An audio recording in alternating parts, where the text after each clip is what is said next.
In today's video, I'm going to be sharing with you needle felting supplies you may not know about.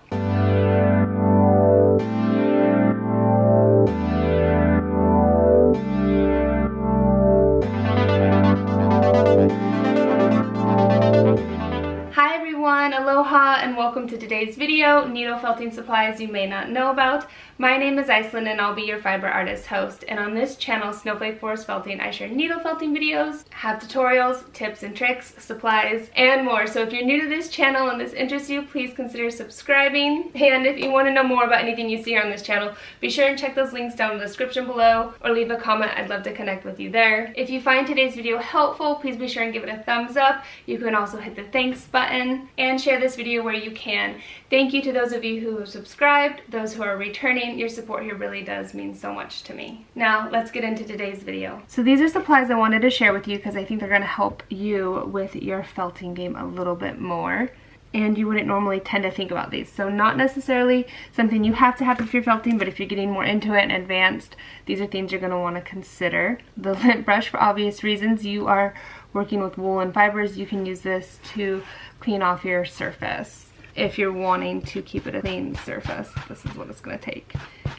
See, mine's pretty built up, so it would take some time to clean, but that removes the fibers.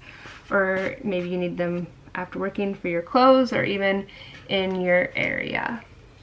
These scissors are a little piece of magic. I love these ones because they are a curved tip, and so it is very easy to just smooth away on your surface those extra fibers that are kind of out of control. Next up, the mascara wand. This is also nice if you're using lanolin. So if you took a little bit of lanolin, rubbed it on your object, wanted to comb that in or smooth things out, mascara wands, fluff your wool back up. A felting pin, if you have a broad surface area or a larger item that you're wanting to felt, say like this fish, you could use this pin. It has 3 needles. You're going to felt faster and pull more wool. I will tend to do that if I'm starting a project. When I'm adding on the detail or color, I like to use 1 needle. The spray bottle. This is awesome. You can use a little bit of soapy water in it. Again, you guys, I'm going to have all this stuff linked for you down in the description below. This is nice. A really fine mist if you're needing to re-wet your item, your wool. You need to bring some water back in to give it a little bit more of a kink and a pull. As is the wool pulling itself together, shrinking. This water, great spray bottle to use when doing that.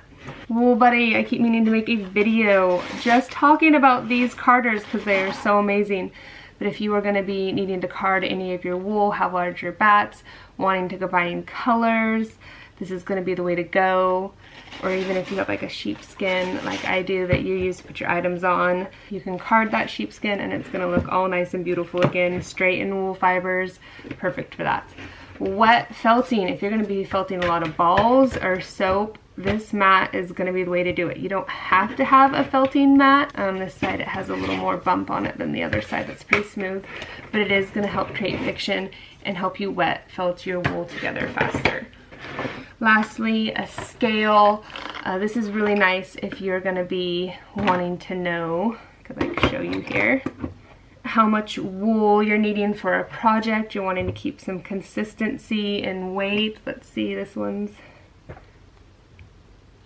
wow, very consistent. That one does feel a little less. I kind of feel a hole in the center. I don't know if you can see the number there, but I can. They're all just about 0.3 ounces. Pretty cool to see how close that comes together. Wow, all very close in size. So scale nice. You're working with little amounts of wool. You could put a little bowl on here. Yeah, about that much wool goes into making one of these hearts. And that feels about right. That's pretty incredible. I've been felting for a while, can you tell? And that's that. Those are all the items I wanted to share with you with needle felting that you might not know about. Again, it's all linked down in the description below for you. And that's it for today's video, needle felting supplies you may not know about. I hope you found this video helpful, learned something new. If you did, please be sure and give it a thumbs up. Hit that thanks button, leave a comment, share these videos where you can. Also, if there's anything you'd like to see me felt next, like to learn, drop it down in the comments below. I'll see you in the next one. Thanks for watching. Aloha, mahalo, bye. Happy felting.